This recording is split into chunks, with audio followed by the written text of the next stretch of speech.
Le monde ne tourne pas rond. Avec l'insolite, Geoffrey vous le prouve. Aujourd'hui, direction l'Espagne. Un peu de culture.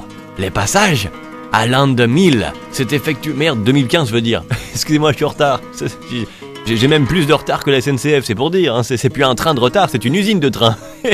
Alors, le passage à l'an 2015, c'est donc fait en avance en Espagne le 30 décembre au lieu du 31. Ah non, il n'y a pas de décalage horaire en Espagne, hein. Non. Enfin, il y a un décalage dans l'horaire. L'après-midi commence vers 16-17 heures là-bas, mais sinon, ils ont la même heure que nous. Pourtant, le 30 décembre, ils ont fêté 2015, alors qu'on était toujours en 2014. Voilà, ils ont avancé le nouvel an. Ils n'ont pourtant pas François Hollande au gouvernement à décaler les dates comme ça.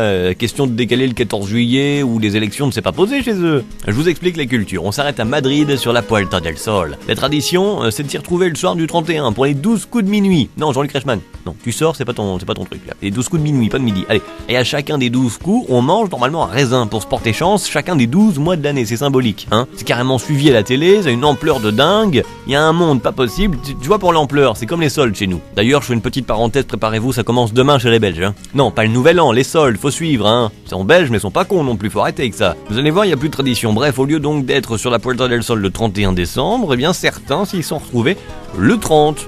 Pourquoi ? Oh bah y a moins de monde. Oui, enfin bon, c'est comme si t'offrais ton cadeau de Noël en plein mois d'août, quoi, hein. Pourquoi ? Oh bah je fais les magasins en mois d'août, y a moins de monde qu'à Noël. Oui, mais c'est peut-être pas Noël, juste. Et alors je vous disais, normalement on mange des raisins. Bon, bah là certains mangeaient des frites. Ah non, on est plus en Belgique, là, on est en Espagne, faut suivre, hein. Ou d'autres, des cacahuètes au chocolat, tu sais, là, les M&M's. Qu'est-ce que ça veut dire ? Ça ressemble à rien, ça, des M&M's, des frites à la place de raisins. Pas le même symbole. Je connais pas de cacahuètes en chocolat dans l'histoire. T'as les raisins dans l'histoire, par contre. Si, les raisins marquent l'histoire, demande à DSK. Non, mais c'est vrai, t'en retrouves sur les statues, la feuille de vigne, la feuille originelle. Y a plus de tradition, c'est n'importe quoi. C'est comme si à la Chandeleur, au lieu de faire des crêpes, tu faisais une bonne choucroute ou une bonne fondue. Y a plus de tradition. Ah, c'est mon tour.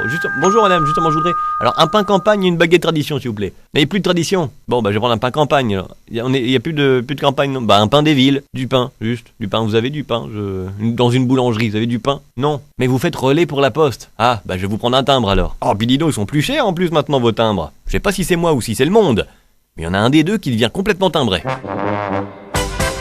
Retrouvez cette histoire et d'autres sur la page Facebook L'insolite de Geoffrey.